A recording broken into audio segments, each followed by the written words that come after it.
Okay guys, here's my Razor mx650. Pretty much done for the time being. I think I'm going to end up changing the plastics on it. I'm not too crazy about this plastic. I think the plastic looks a little small on it, but I've had a lot of questions from you guys asking me where I got the parts and what parts I'm using, where I got the swing arm, how I did the frame, the shocks, what controller I'm using. So I thought I would just do a little rundown on pretty much how the bike's set up and what I did, how I built it and all that, and my swing arm and brakes and wheels and all. So alright guys, so basically, you know, if you're subscribed to my channel and you know anything about the Razor mx650, when I bought the bike, it was a bone stock in the box. I bought the bike from Walmart. I think I paid $659 delivered to the house. Since then, I've cut the frame up, cut the swing arm up, and then ended up building an aluminum swing arm. So basically, we'll start from the front of the bike and we'll go back to the back, and then that way I can show you everything I got. So basically, the forks I'm using, as you can tell, this fork setup I have is off a '99 CR8 pit bike. I bought a rolling chassis. It was basically the front forks, the frame, and the swing arm, you know, on the bike. That's all it was there. $100 for it. But bought it from a kid. He didn't want it. Rebuilt the forks, put all new things, put all new seals in it and all that. The wheels and tires I got from Wholesale Cycle. They're 12-inch front and back. They did not come with the tires. They're more expensive with the tires, so I paid $209 for them. 220 front rotor. This is off a CR80, Honda CR80, and basically the same as the back. This is off a CR80 rear brake. This is a 190, 220 front, 12-inch. The tire is a 110/70/12. The front tire, let's see, I think it's a 90/90/12 on the front tire. Yep, 90/90/12 on the front tire. The fork guards, picked up on eBay.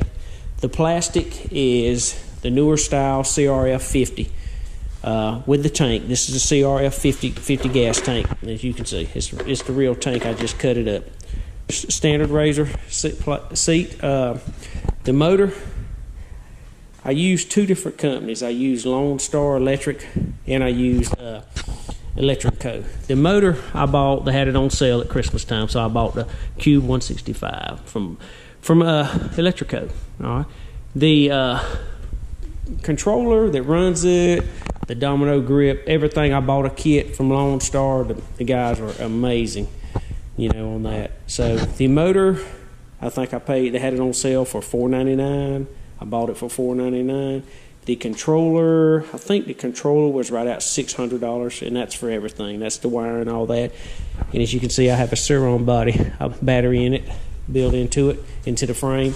But that battery I bought from a guy out of Florida. I paid $500 for the battery. In my frame, because if you watch my video, I sliced my frame here and added 4 inches here and at the front. So the Suron battery sits in the bike. And you can charge it in the bike, everything. So let's see what else.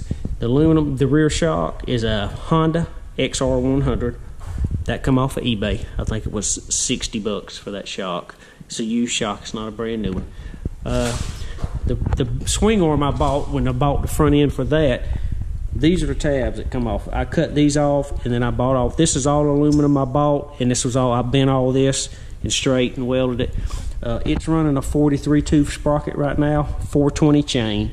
So a lot of people has asked me that, and they don't know these are the stock Razor plastics. But the front brakes, this is for the front off of eBay. That was extra. I added that extra because it's on the front and I wanted more stopping power. The rear I got off of Amazon. It was a whole kit with a different brake. It was a cheap one. But then I took it off and I put a Honda CR90 on here. But the bike it's a fun little bike. It's pretty quick. You know, it is. Right now I'm only running 60 volts. I plan on changing it up to 72 volts in the near future. But right now, so on one, it's pretty quiet too with the 420 chain. So that's with one.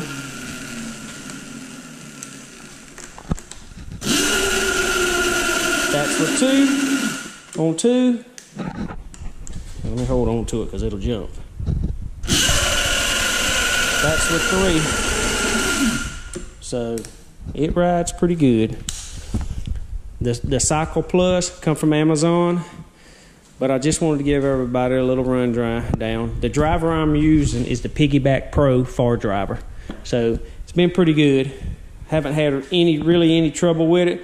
A little hiccup when I first got it. The motor was running in reverse, but Lone Star, they called me and messaged with me, and I ended up figuring it out. But super guys there. Well, I'll buy from them again. You know, same way with Electrico. They are good. They were a good company to deal with too. It's just I wanted a 4 driver. I am probably going to upgrade the plastics on it. So I don't know if I missed anything. You know, it's built with a frame that holds the battery in. I don't know if y'all can see that. You can see I've got it built where the battery does not move at all. It's there, and then the top of it is locked in, so it does not move around anywhere. I mean, you rip through the ditch and all, and it does not bounce anyway. All right, guys, that was a little quick rundown on the bike and the build. If you have any questions, message me.